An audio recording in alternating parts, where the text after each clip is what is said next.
Your 3-minute Q&A period for the Scotiabank Climate Action Challenge will now begin.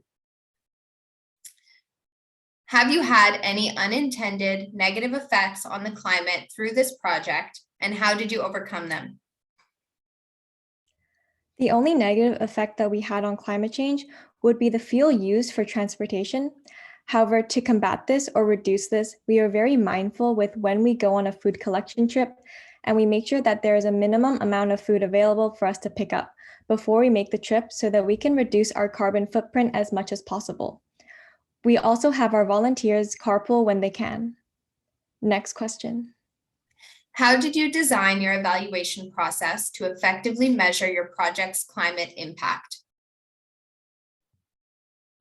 In terms of our tangible impacts, we weighed the amount of food waste that we diverted, and based on that calculation, we were able to calculate the exact pounds of CO2 emissions reduced, and as a result, we calculated that 381 pounds of food waste diverted is equivalent to 1,521 pounds of CO2 emissions reduced.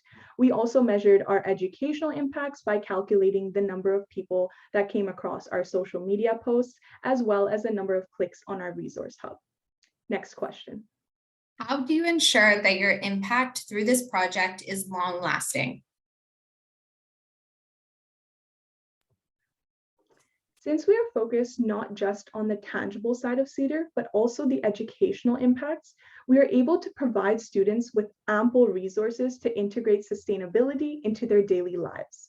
A prime example of this is the work we are doing with the Faculty of Land and Food Systems.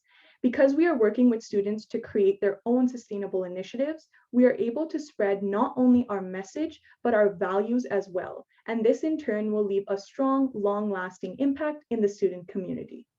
Next question. Can you clarify what you achieved just this year versus in previous years? This year, we have 2 new partnerships with the Heart Tattoo Society and the Land and Food Systems faculty.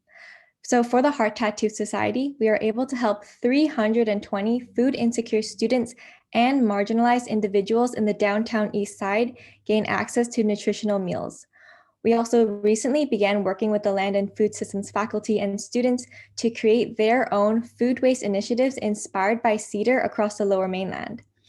Also, this year, we really focused not just on the tangible side of things, but also the educational side of CEDAR through our resource hub and through our educational Instagram posts. We were able to reach 115 new individuals.